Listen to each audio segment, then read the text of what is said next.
সাধু সাধুতা দাইন অতি নিচ উচ্চতা কর হানামুম সা কদাচিৎ প্রেম না হৃৎকণ্ঠয় স্ফুর। চালু হয়েছে।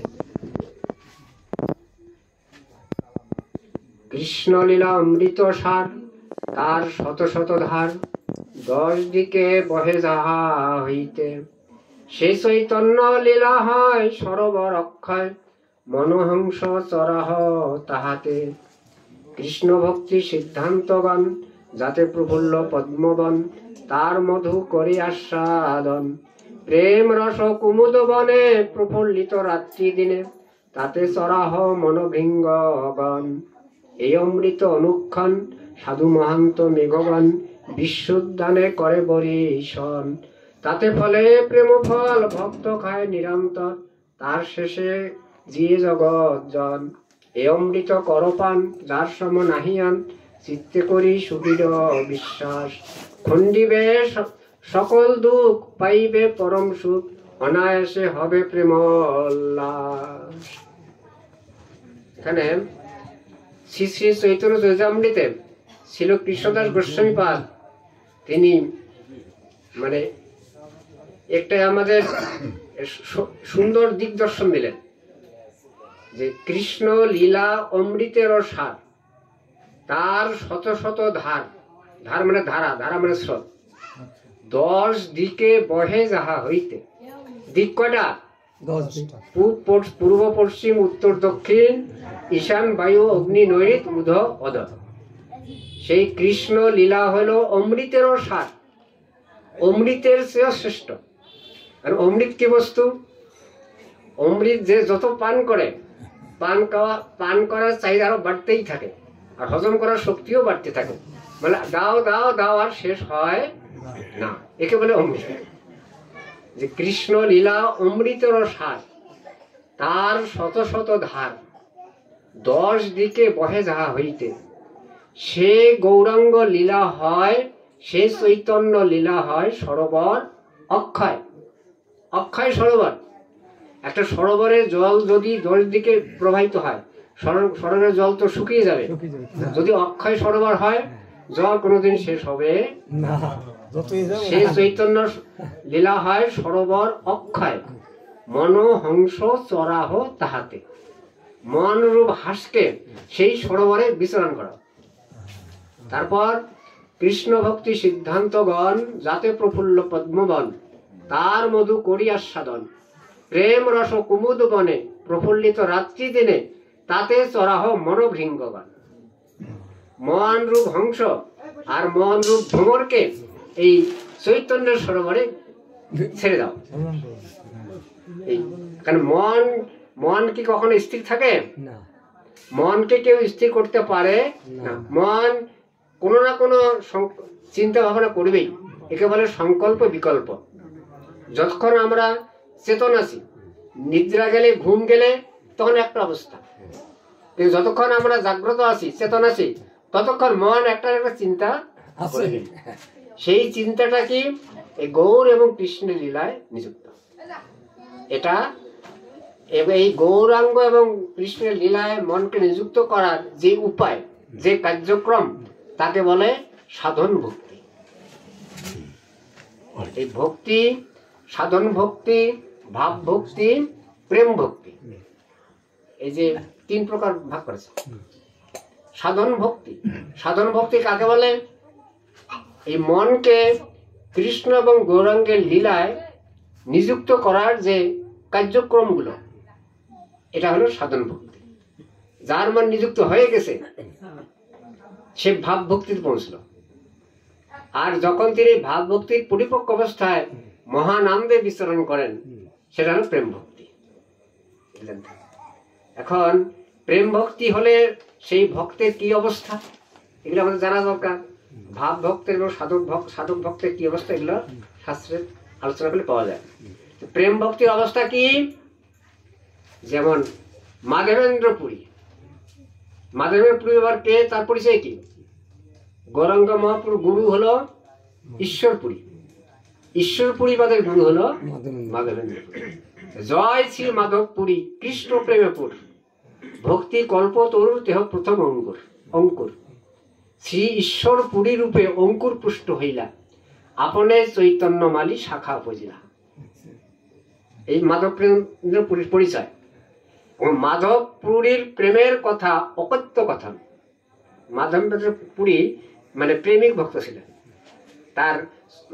তার তিনি যে প্রেমিক ভক্ত, তার মানে ব্যবহারে আচারে এগুলো প্রকাশ পাচ্ছে। কি জয় শ্রী মাধব পুরী কৃষ্ণ প্রেমেপুর ভক্তি কল্প তরুর দেহ প্রথম অঙ্কুর শ্রী ঈশ্বর পুরী রূপে অঙ্কুর পুষ্ট হইলা আপনে চৈতন্য মালি শাখা বুঝলা। মাধব পুরীর প্রেমের কথা অকথ্য কথন, মেঘ দেখলেই মাত্র হয় অচেতন। আকাশে মেঘ দেখলেই তার কি হয়, অচেতন হতেন। কেন অচেতন হতেন? মানে উদ্দীপনা আসত। উদ্দীপনা কি? কৃষ্ণের অঙ্গবরণ এবং মেঘের বরণ এক। মানে আকাশে মেঘ দেখলেই কৃষ্ণ স্মৃতি হতো, তিনি প্রেমে অজ্ঞাত হতেন। কৃষ্ণ প্রেমে মত্ত মদ্যপেরও প্রায় নিরন্তর হই হই করে হায় হায়। মদ্য মানে মদ খেলে লোকেরা কি হয়, মাতলামিতে বলতে থাকে, গান বা মানে আবল তাবল বলতে কোনো গান করতে থাকে, কাকে কি বলে ঠিক নেই। ঠিক মাধব পুরী ঠিক এরকম, মানে কৃষ্ণ প্রেমে পাগলামি। কৃষ্ণ মাধব পুরীর প্রেমের কথা অকথ্য কথন, মেঘ দেখলেই মাত্র হয় অচেতন। কৃষ্ণ প্রেমে মত্ত মদ্যপেরও প্রায় নিরন্তর হই হই করে হায় হায়। এইভাবে তিনি এইরকম ভাবে মাধবেন্দ্র পুরীপাদ বৃন্দাবনে ঘুরে বেড়াতেন, আর ভগবান তার পিছে পিছে ঘুরতেন। এবং এই মাধব এতে অনেক ঘটনা বলা যায়। তা আমরা এই মাধব এইরকম প্রেমিক ভক্ত। এই অবস্থা একদিন আমরা আশায় আশায় ঘুরতেছি। সাধু সঙ্গে কেন ঘুরতেছি? ওই আশায়, ওই জন্য আমাদেরও হয়, আমাদেরও যেন ওই অবস্থা হয় যে যত তাড়াতাড়ি ভজন করবেন তত তাড়াতাড়ি তার হবে উৎসাহ। ওইটাই আমাদের দরকার, বুঝতে পারলেন? আমাদের যে ভজন সাধন করতেছি এটাই আমাদের প্রয়োজন। যেটা ওই গৌরাঙ্গ লীলায় দেখা যায়, গৌরাঙ্গ মহাপ্রভু গয়াতে গিয়ে দীক্ষা নিলেন ঈশ্বর পরিপদের কাছে। দীক্ষা নেওয়ার পর মহাপ্রভু মনের ভাব পরিবর্তন হলো, ভাব ভূমিকা পৌঁছলেন। এতদিন তো নবদ্বীপে ছাত্রদের ব্যাকরণ পড়াইতেন, তারপরে ভক্তদের নিয়ে কীর্তন করতেন। শেষে ব্যাকরণ পড়াইতেন, ওরাও বাদ দিলেন, ভক্তদের নিয়ে কীর্তন করতেন। কীর্তন করতে করতে বাবা মারা গেলেন, গয়াতে গিয়ে পিণ্ড দিতে গেলেন। পিণ্ড দিতে গিয়ে ঈশ্বর পরিবারের সঙ্গে সাক্ষাৎ, তার কাছ থেকে দীক্ষা নিলেন। দীক্ষা নিয়ে এসে বাড়িতে এসে আর সেই ভাবভূমিকা পৌঁছলেন। কি ওই মানে মানে ওই মদ খেয়ে মাতলামি করে ওই রকম, মানে কৃষ্ণ কৃষ্ণ রাধে রাধে এইরকম রাধা কৃষ্ণ নিয়েই তিনি নিরন্তর কাটাচ্ছেন। কাটালে এখন সচিমা আর আপনারা যে নিমের কি হলো, কি হল গয়া থেকে পাগলামি লাগাইছে। এদিকে আবার চাপাল গোপাল, ওরা তো চায় কি কয়, সচিমাকে এসে বলে তোমার নিমেই পাগলা হয়ে গেছে, এর মানে মাথায় ঠান্ডা তেল লাগাইতে হবে। এটা এখন চাপাল গোপাল কি চায়, নিমাই যে পাগল এটা যদি সারা নবদ্বীপ প্রচার পায়, নিমের কথার আর কেউ গুরুত্ব দেবে না, আমাদের মতবাদটা থাকবে। এইরকম নবদ্বীপের লোক এখন নিমাই পাগলা হয়ে গেছে, পাগল হয়ে গেছে। এখন এক ভক্ত নয়, নিমাই শিবঘোষ পণ্ডিতের কাছে গিয়ে বলতেছে যে নবদ্বীপের লোক তো এখন আমাকে পাগল বলতেছে, তুমি কি বলো? শিবঘোষ কি বলে, প্রভু তোমার যে বাই মানে মাথায় বায়ু চড়া, মাথায় বায়ু চড়া হলে আমার কথাবার্তা ঠিক থাকে না, একে বলে বায়ু রোগ। পাগল লোককে বলে বায়ু রোগ। যে প্রভু তোমার যে বাই বা তোমার যে পাগলামি, সেই পাগলামি আমি চাই। তখনই মহাপ্রভু গর্জন করে উঠলেন, শিবাস, তুমি যদি আমাকে পাগল বলতে আমি গঙ্গায় ডুবে মরতাম। শিবাস বলতেছে, প্রভু তোমার যে বাই বা তোমার যে পাগলামি, সেই পাগলামি বা সেই বাই আমি চাই। তাহলে আমরা যারা ভজন করতেছি ওই যে ওই আশায় মাধবেন্দ্র পুরীপাদ তার যে কৃষ্ণ নামে কৃষ্ণ নাম, কৃষ্ণের নাম রূপ গুণ লীলা শ্রবণ কীর্তন স্মরণে যে অবস্থা, ওই অবস্থাটা পাওয়ার জন্যই আমাদের এই সাধন। একে বলে কৃষ্ণপ্রেম। কৃষ্ণপ্রেম লাভ হলে এই অবস্থাটা হবে, ভক্তরা জেনে রাখুন। এই জন্য ভজন সাধন আমরা করতেছি, উৎসাহের সঙ্গে লেগে যান, লেগে গেলেই হবে। এখন মাধবেন্দ্র পুরীর প্রেমের কথা শ্রবণ করলাম। মা যশোদা তার ভাব ভূমিকার কথা আমরা একটু শ্রবণ করি। কি? প্রাতকালে মা যশোদা কৃষ্ণের ভোজন লাগিয়া করেন সামগ্রী চেষ্টা উৎকণ্ঠিত হয়া, যদিও নিজ নিজ কার্যে ব্যগ্র আছে দাস দাসী, তথাপি কহিতে লাগিলা আসি, রন্ধন প্রসঙ্গ করো শীঘ্র হয় যাতে, এখনই আসিবে কৃষ্ণ গোশালা হইতে। শুনো রোহিণী সখী, এত আছে দাস, তবু রামকৃষ্ণ গরু চড়াইতে যায় পরম উল্লাস। না মানে বারণ বাক্য করে অবহেলা, বড় বড় বালক সঙ্গে করে যুদ্ধ খেলা। তাতে কালী রাত্রে ভালো না করিল ভজন, তথাপি ভ্রমে সদা লয়া সখা আগন। রামকৃষ্ণ পৃষ্ঠে হায় উদর লাগিল, প্রাতকালে শরীর তাদের দুর্বল দেখা গেল।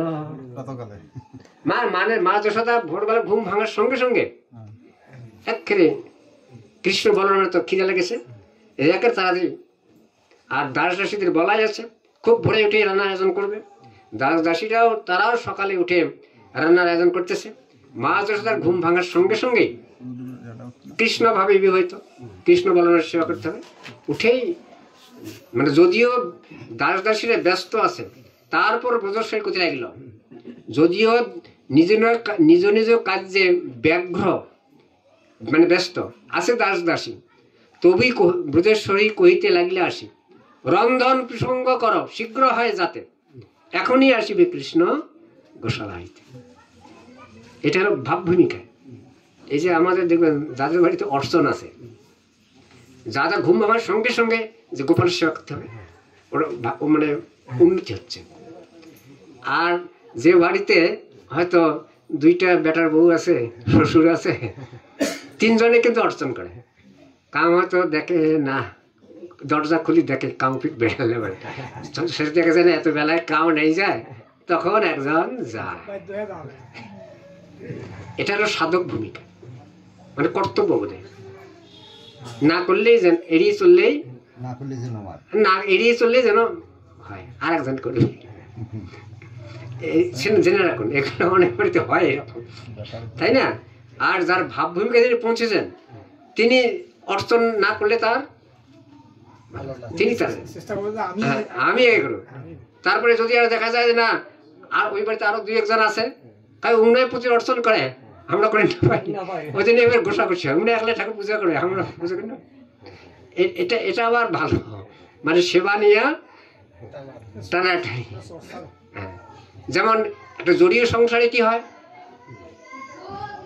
মানে বড় ছেলের প্রথম ছেলে নাতি, নাতি পায়া বুড়ির যে কি নাতি গার কলার থেকে ছাড়ে না।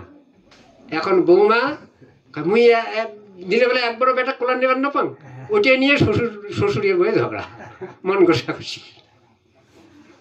ঠিক হয় কিনা? দেখবেন আমরা লক্ষ্য করে সংসার এগুলো হয়, মানে শ্বশুরই নাতি পায়া কি আনন্দ, কিন্তু বৌমা তো সারাদিন কাজে ব্যস্ত, কোলার নিবার সময় পেল। তাহলে কাজে মুই এখানে কোলার নিবার না,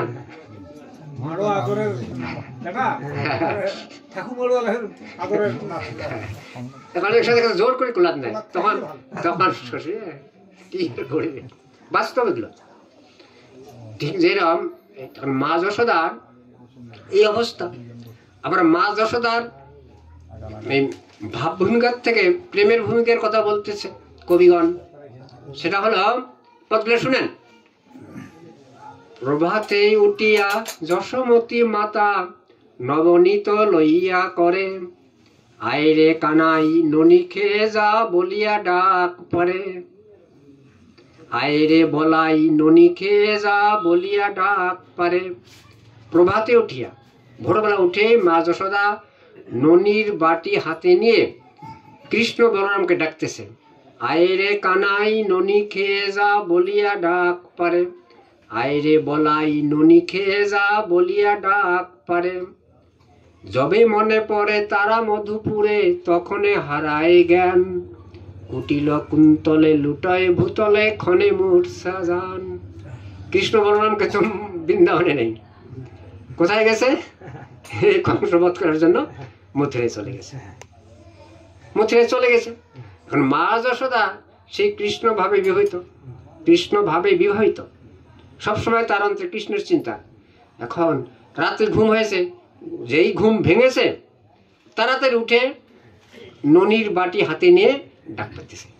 বাটি কিন্তু শূন্য বাটি, বাটিতে কিছু নাই, তবু ওই যে ধান্দায় ধান্দায় কি করেছে, আইরে কানাই ননি খেয়ে যা বলিয়া ডাক পারে, আইরে বলাই ননি খেয়ে যা বলিয়া ডাক পারে। তারপরে যবে মনে পড়ে তারা মধুপুরে তখনে হারায় জ্ঞান, কুটিল কুন্তলে লুটয় ভূতলে ক্ষণে মূর্ছা যান। এটা প্রেম ভূমিকা, প্রেম ভূমিকা এগুলা। মা যশোদার সাধন নেই, এরা নিত্য সিদ্ধ। তারা দেখি তাদের এই এই যে কথাগুলো কবিগণ বর্ণন করেছেন, সুখদেব গোস্বামীপাদ এবং অন্যান্য বৈষ্ণবগণ, এই কথাগুলোর দ্বারা আমাদের জীবন নির্ণয়, মানে লক্ষ্য স্থির, লক্ষ্যহীন, মানে লক্ষ্য মানে জীবনের লক্ষ্য, একটা জীবনের লক্ষ্য একটা রচনা ছিল, কোন লক্ষ্যে একটা মানুষ কোন লক্ষ্যে এগিয়ে যাচ্ছে, কোথায় যাবেন। যদি লক্ষ্য স্থির না থাকে তাহলে বলতে পারে। যেমন কেউ এখান থেকে কি করলেন, বৃন্দাবনে যাবেন, লক্ষ্য স্থির করলেন, তারপরে যাওয়ার জন্য কিন্তু গিয়ে শিলিগুড়িতেই যদি 2 দিন সাগর বেলে আটকে যান, তারপরে কলকাতায় গিয়ে 10 দিন আটকালেন, এবার আর না যাই, তাহলে লক্ষ্য ভ্রষ্ট হয়ে গেল। কিন্তু বৃন্দাবনে যাওয়ার জন্য বেড়েছেন, ওই শাখায় টানাটিন করলেও ও পরে হবে, ও লক্ষ্য স্থির। আর যারা লক্ষ্যভ্রষ্ট ব্যক্তি যেখানে টানলো সেখানেই। তাই আমাদের লক্ষ্য কৃষ্ণ প্রেম। এটা আমরা যে গুরুদেবের চরণে আশ্রয় করেছি, যে গুরুদেবের আনন্দ ভজন করতেছি, উদ্দেশ্য হলো কৃষ্ণ প্রেম। কৃষ্ণ প্রেম লাভ করার জন্য লক্ষ্য স্থির রাখতে হবে, স্থিরটাকে সাধন করতে হবে, এবং তাতে আমরা সেই ভক্তদের জীবনী কথা শ্রবণ করতেছি। প্রেম ভূমিকায় এই অবস্থা। আর গৌরাঙ্গ মহাপ্রভুর প্রেম ভূমিকায় কি জীবন? এই মতো মহাপ্রভু নীলাচলে বৈশে প্রেম সিন্ধু মগ্ন কবু ডুবে ভাসে। মহাপ্রভু গৌরাঙ্গ মহাপ্রভু সন্ন্যাস নিয়ে 24 বছরের সন্ন্যাস নিলেন, তারপরে আর শেষ 24 বছর ছিলেন, মোট 48 বছর তিনি ধরাধামে ছিলেন। 12 বছর ভারতের বিভিন্ন জায়গায় গমনাগমন করেছেন, আর শেষ 12 বছর পুরীধামেই ছিলেন, শেষ 12 বছর কোথাও যাননি। এই মতো মহাপ্রভু নীলাচলে বৈশে, বৈশে মানে অবস্থান করে, প্রেম সিন্ধু মগ্ন কবু ডুবে ভাসে। প্রেম সিন্ধুতে একটা মগ্ন, কবু ডুবে ভাসে। শরৎকালের রাত্রি সব চন্দ্রিকে উজ্জ্বল, প্রভু নিজ গল লয়া ভ্রমেন সকল। শরৎকাল, এটা তো শরৎকাল চলছে। শরৎকালের রাত্রি সব চন্দ্রিকে উজ্জ্বল, মানে পূর্ণিমার দিন চন্দ্র ঝলমল, প্রভু ভক্তদের নিয়ে সব কীর্তন করে ঘুরতেছেন। উদ্যানে উদ্যানে ভ্রমণ কৌতুক দেখিতে, রাসলীলার গীত শ্লোক পড়িতে শুনিতে। ভক্তদের নিয়ে উদ্যানে উদ্যানে ক্ষেত্র নামে তিনি ঘুরতেছেন, আর রাসলীলার শ্লোক গীত গাইতে শুনিতে। এই মতো মহাপ্রভু ভূমিতে ভূমিতে আইটোটা হইতে সমুদ্র দেখে আচম্বিতে। পুরীতে একটা জায়গা আছে, তার নাম আইটোটা। এই আইটোটার থেকে সমুদ্র দেখতে পেলেন। পূর্ণিমার দিন, পূর্ণিমা ঝলমল, সমুদ্র দেখা যাচ্ছে। এই মতো মহাপ্রভু ঘুরিতে ভ্রমিতে ভ্রমিতে আই টোটাল হইতে সমুদ্র দেখে আচম্বিতে। হঠাৎ সমুদ্র দেখতে পেলেন। যমুনার ভ্রমে প্রভু ধায়া চলিলাম, অলক্ষিতে যাই সিন্ধু জলে ঝাঁপ দিলাম। সমুদ্র দেখা মাত্রই যমুনা জ্ঞান হলো। যমুনা জ্ঞানে একটা ছুটে চললেন, ছুটে চলে জলেতে ঝাঁপ দিলেন। পড়িতেই মূর্ছা হইল, কিছুই না জানে, কবু ডুবায় কবু ভাষায় তরঙ্গের গণে। পড়া মাত্রই মূর্ছিত হলেন। তরঙ্গ ঢেউ, সমুদ্রের ঢেউগুলো কবু ডুবাচ্ছে কবু ভাষা। যারা পুরীতে গিয়েছেন সমুদ্রে কিরকম ঢেউ তা তো জানেন, অথবা ছবিতেও দেখতেন যে ঢেউয়ের। সৌরভ পুরীতে গেছো না? কক্সবাজার গেছিলাম। তাহলে এবারে সামনে এবার যাইও। জগন্নাথ মহাপুরুষ সেখানে লীলা বিলাস করেছে, জগন্নাথ দেব রয়েছে, তারা যাবেন, যাবেন ইচ্ছা করলেই জগন্নাথ দেব ইচ্ছা পূরণ করবে। এ আমাদের এই ভাগবতের এমন মহিমা। যদি কেউ ইচ্ছা করে আমি বৃন্দাবনে যাব, নবদ্বীপ যাব, শ্রীক্ষেত্রে যাব, যাওয়ার ইচ্ছা করলেই যোগমায়া কোনো না কোনোভাবে তার ব্যবস্থা করবে। পাসপোর্ট, ভিসা, টাকা পয়সা সব ব্যবস্থা হয়ে যাবে। কিন্তু যারা না পরের, তাদের তো এইভাবে মানে জীবনে কাটে যাবে, আর যাওয়া হবে না। এই জন্য এটা ভাগবতের কথা। এই কলি, বিশেষ করে এই কলিযুগে যারা ইচ্ছা পোষণ করে, করলেই যোগমায়ার থেকে হাত ধরে নিয়ে যায়। আর এই সত্য যুগে যারা ধর্ম করার ইচ্ছা করেছে, মানে হাতে নাতে না করলে ফল পেত না। আর কলিযুগে ইচ্ছা করলেই সে ফল পাইতে থাকে। যাবেন, যারা যাবেন সবাই যাবেন। কত টাকা? বেশি টাকা লাগে না, এই 15-20 হাজার টাকালেই হয়ে যায়, বেশি সময় লাগে না, 7-10 দিনে ঘুরে আসা যায়। এখন যাই হোক, তাহলে মহাপ্রভু সমুদ্র জলে পড়লেন, পড়িতেই মূর্ছা হইল, কিছুই না জানে, কবু ডুবায় কবু ভাষায় তরঙ্গের জনে। প্রভুরে ভাষায় আলয় যেন শুষ্ক কাঠ, কে বুঝিতে পারে এই চৈতন্যের নাট। একটা শুকনা কাঠ যদি জলেতে ঢেউয়ের মাঝে পড়ে, কাঠটা স্থির থাকে? ওকে ঢেউয়ে যে দিক ইচ্ছা সেদিক, কবু ডুবায় কবু ভাষায়। মহাপুর পড়িতেই মূর্ছা হলো, কিছুই না জানে, কবু ডুবায় কবু ভাষায় তরঙ্গের গণে। প্রভুরে ভাষায় লয় যেন শুষ্ক কাঠ, কে বুঝিতে পারে এই গৌরাঙ্গের নাট। মহাপ্রভু এই লীলা, এই নাটক কে বুঝে? আর এইদিকে হিতা গোবিন্দ প্রভুরে না দেখিয়া, হিতা গোবিন্দ প্রভুরে না দেখিয়া চমকিত কহে চমকিত হইয়া। এটা গোবিন্দ হঠাৎ দেখলেন প্রভু ছুটে কোথায় গেল? চমকিত গেল। জগন্নাথ দেখিতে কেবা দেবালয়ে গেলা, সিন্ধু নীরে গেলা তেবা উন্মাদে পড়িলা। গোবিন্দ মহাপুর সঙ্গী, সব 24 ঘন্টা পাশে থাকতেন। মহাপুর হঠাৎ ছুটে গেছে, কোথায় গেল? চমকে উঠলেন। কি করলেন তিনি? জগন্নাথ দেখতে কিবা দেবালয়ে গেলা, কিবা সমুদ্রে পড়িলা, কিবা উন্মাদে উদ্যানে গেলা। কোথায় গেল স্থির করতে পারতেছে না। এখন এই আর সব ভক্তরা ফুকার পড়িল, মহাকোলাহল হইল, যেই যাহা ছিল সেই উঠিয়া ধাইল। স্বরূপ জগদানন্দ, পণ্ডিত গদাধর, রামাই নন্দাই আর পণ্ডিত শঙ্কর, পুরী ভারতী গোসাই আইলা সিন্ধু তীরে, ভগবান আচার্য খঞ্জ চলিলা ধীরে ধীরে।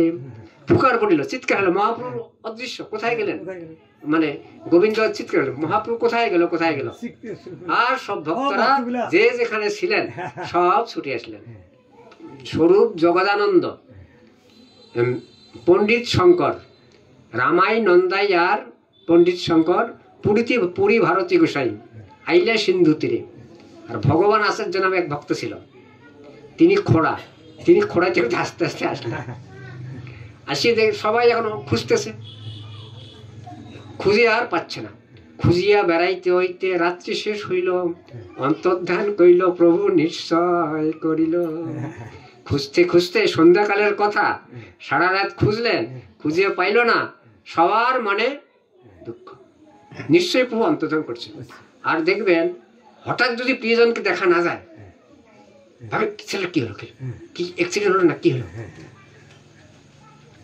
খুব আদরের ছেলে, হঠাৎ কোথায় গেল খোঁজাখুঁজি, কি হারিয়ে গেল না পালিয়ে গেল না, কোথায় অ্যাক্সিডেন্ট হলো, প্রিয়জনের অদর্শনে এরকম মানে অনিষ্ট আশঙ্কা এসে যায়, বিপদ আশঙ্কা এসে যায়। ঠিক মহাপ্রভু তো ভক্তগণের প্রাণ, সবাই মানে মহাপ্রভু অন্তর্ধান করেছে, নিশ্চয় করিল। খুঁজিয়া বেড়াইতে হইছে, রাত্রি শেষ হইল, অন্তর্ধান করিল, সব ভক্ত নিশ্চয় করিল। অনিষ্ট আশঙ্কা বিনা ভক্তগণের মনে নাহি আন। সব ভক্তের মনে এই চিন্তা, নিশ্চয়ই মহাপ্রভু আর নাই, শেষ। এই মানে খুঁজতেছে, আবার তবু সিন্ধু জলের নীরে করে অন্বেষণ, তারপরও সমুদ্রের জলে খুঁজতেছে। খুঁজতে খুঁজতে কি এর মধ্যে কি হয়েছে, দেখেন এক জালিয়া এসে কান্দে জাল করি, হাসে কান্দে নাচে গায়ে বলে হরি হরি। এক জালিয়া রাতে মাছ মারে, সমুদ্রের জলে মাছ মারে, মাছ শিকার করে। ওই জালিয়া কাঁধে জাল নিয়ে আকারে হাসতে কানতে হরি বলেন, মানে প্রেমের ভূমিকা এরকম চলতে চলতে আসতেছে। দেখেন এক জালিয়া এসে কান্দে জাল করি, হাসে কান্দে নাচে গায়ে বলে হরি হরি। জালিয়ার চেষ্টা দেখি সবার চমৎকার, জালিয়ারে পুছেন প্রভুর সমাচার। কহ জালিয়া এই দিকে দেখলে একজন, তোমার কেন এই অবস্থা করো তো কারণ। জালিয়া কহে ইহা কোনো মানুষ না দেখেন, জাল বইতে এক মৃতক মোর জালে আইল। আমি জাল তো জলে ফেলেছি, জাল টানছি, ভারী লাগতেছে, ভাবে খুব বড় মৎস্য, কিন্তু যখন কাছে তুললাম দেখি এক মরা মানুষ। কহ জালিয়া এই দিকে দেখলে একজন, তোমার কেন এই দশা কহ তো কারণ। জালিয়া কহে ইহা কোনো মনুষ্য না দেখেনু, জাল বইতে এক মৃতক মোর জলে আইল। বড় মৎস্য বলি তারে উঠাইনু যতনে, মৃতক দেখিয়া মোর ভয় হইল মনে। দেখুন তো, কেউ রাতে ভোরবেলায় জাল ফেলিয়েছে, বড় মাছ মনে করে টানতেছে, কাছে এসে যদি মরা মানুষ, কি হবে, ভয় লাগবে না? আর জালটাও ছাড়ি দেওয়ার পাওয়া নিচ্ছে না, জাল কি ছাড়ি দেবে? জাল ছাড়ি দিলে তো পেটের ভাত শেষ। আবার কি এখন কি করবে, এদিকে ভয় আর এদিকে লোভ, মানে জালটা ছাড়া যাবে না। জাল খসাইতে তার অঙ্গ স্পর্শ হইল, স্পর্শ মাত্র সেই ভূত হৃদয়ে পশিল। জাল খসাইতে গেলে তো তার শরীরটা হাতে লাগবে, বলে জাল খসাইতে তার অঙ্গ স্পর্শ হইল। ওই যে মহাপ্রভু মানে জলে পড়েছে, ওই জালিয়ার জালে আবদ্ধ হয়েছে। এখন জাল তো ছেড়ে পালাতে পারছে না, জাল খসাইতে গিয়ে সে তার অঙ্গ স্পর্শ হয়েছে, স্পর্শ মাত্র সেই ভূত হৃদয়ে পশিল। ভূত ধরেছে আমাকে। এক বড় মৎস্য বলি তারে উঠাইল যতনে, মৃতক দেখিয়া মোর ভয় হইল মনে।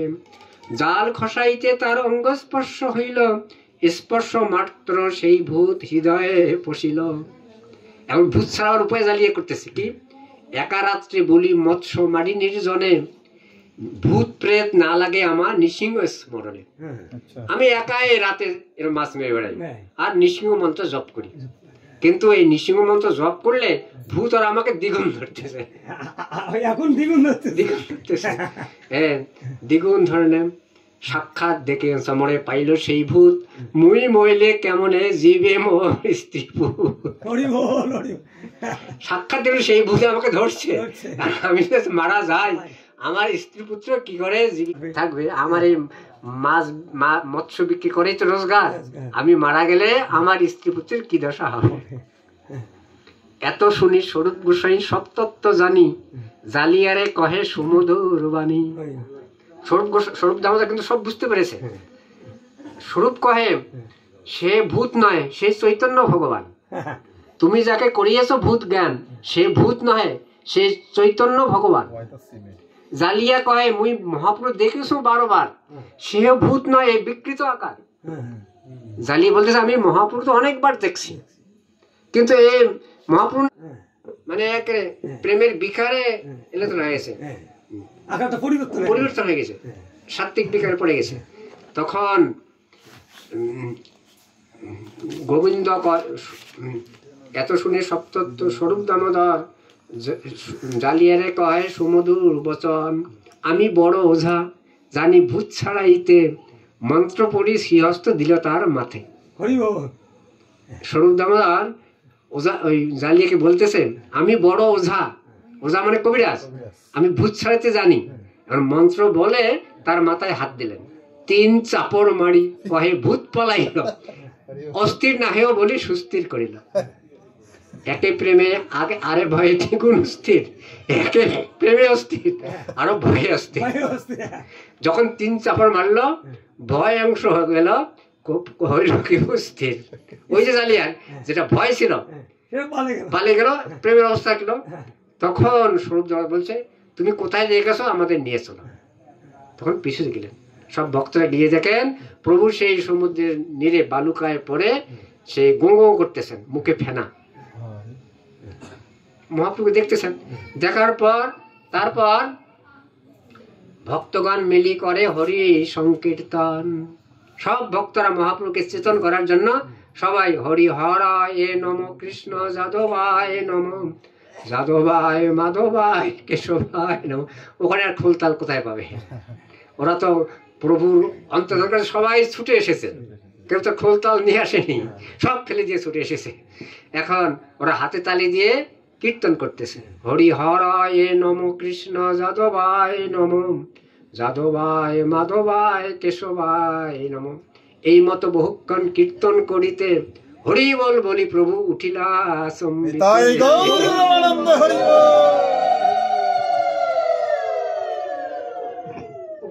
উঠিয়া বসলেন প্রভু চাহে অতি অতি, স্বরূপে পুষেন আমা আনিল কতি।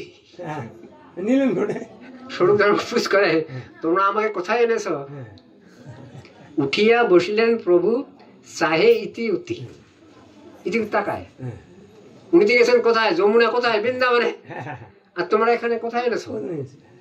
উঠিয়া বসলেন প্রভু চাহে ইতি উতি, স্বরূপে পুছেন তোমরা আমায় আনিলা কথি। ইয়া হইছে আজি মুই গেনু বৃন্দাবন, দেখং যমুনায় লীলা করে শ্রীনন্দ নন্দ। আজ আমি এখানে বৃন্দাবনে গেলাম, দেখে যমুনায় কৃষ্ণ গোপীদের নিয়ে লীলা করতেছে। কি লীলা? পট্টবস্ত্র অলঙ্কারে সমর্পিয়া সখী করে, শুক্ল সুষ্ম বস্ত্র পরিধান, কৃষ্ণলয়া গোপীগণ জলে কইল অবগাহন, জলকেলি রসিল সুঠাম। মানে বৃন্দাবনে রাসলীলার পর কৃষ্ণ সব গোপীদের নিয়ে যমুনায় যে জল স্নান জল কেলি করেছে, সেই লীলা ভাগবতে বর্ণনা আছে। মহাপ্রভু সেই লীলায় মগ্ন। অনেক পত্র আছে। যাই হোক, এই যে মহাপ্রভুর যে মানে আমাদের ভজনের লক্ষ্য কি? শ্রীবাস পণ্ডিত যে বলেছিল, প্রভু তোমার যে বাই, তোমার যে পাগলামি, সেই পাগলামি আমি চাই। আমরাও যদি ভজন সাধন করে যাই, করতেই হবে ভজন, করলে ওই অবস্থা আমাদেরও আসবে। এইরকম এটা হলো প্রেমেতে আনন্দে আত্মহারা, যেটা আনন্দ অম্বুধি বর্ধনম পুঁথিপদং পুণ্য প্রচাসাদরম সর্বাত্ম স্নপনং পরম বিজেতে শ্রীকৃষ্ণ সংকীর্তনম।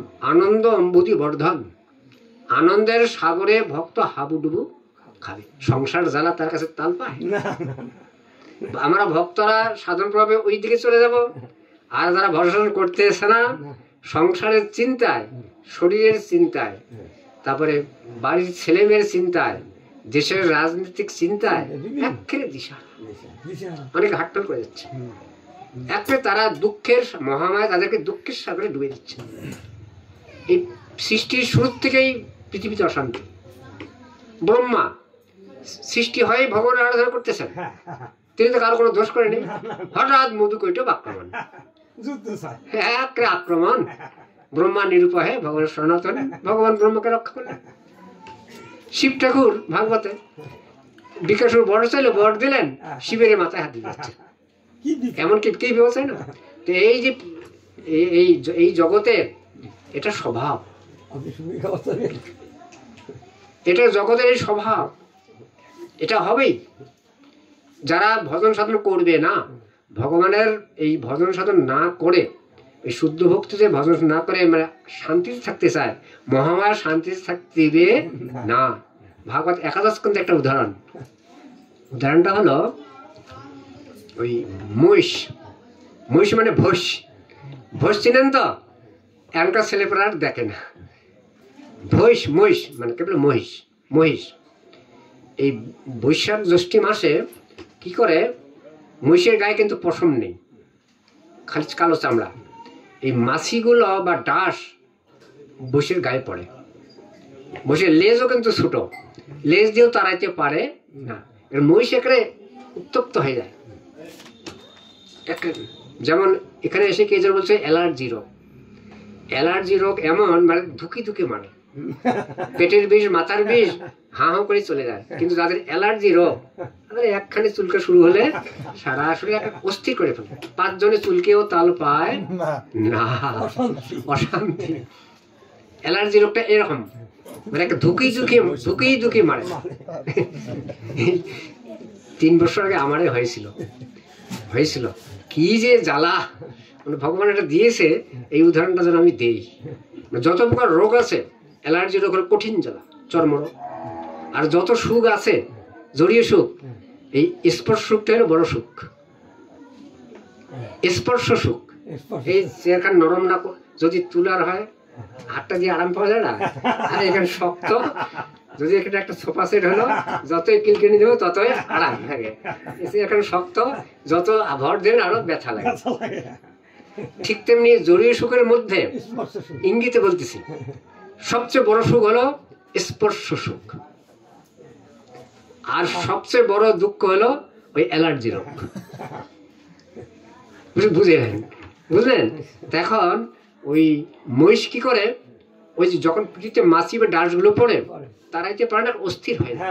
অস্থির হয়ে এই যে লেজ খাড়া করে, আমি দেখেছি কমলাধনের বাড়ির যে মহিষ আছে না, একটা লেজ তুলে ছুটে ছুটে কি করে, জঙ্গলে গিয়ে গা ঘষলায়, আবার প্রণালী পুজো গা ঘষলায়, কিন্তু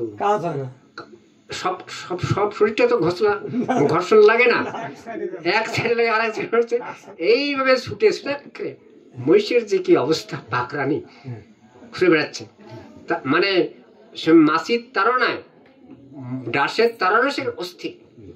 তারপর এইরকম অস্থির হতে হতে যদি সে কোনো জলাশয়ে ডুবে যায়, পুকুরে বা নদীতে ডুবে যায়, তখন সব মাছিগুলো ঠিক। আমি এক সময় বৃন্দাবন দর্শনে এই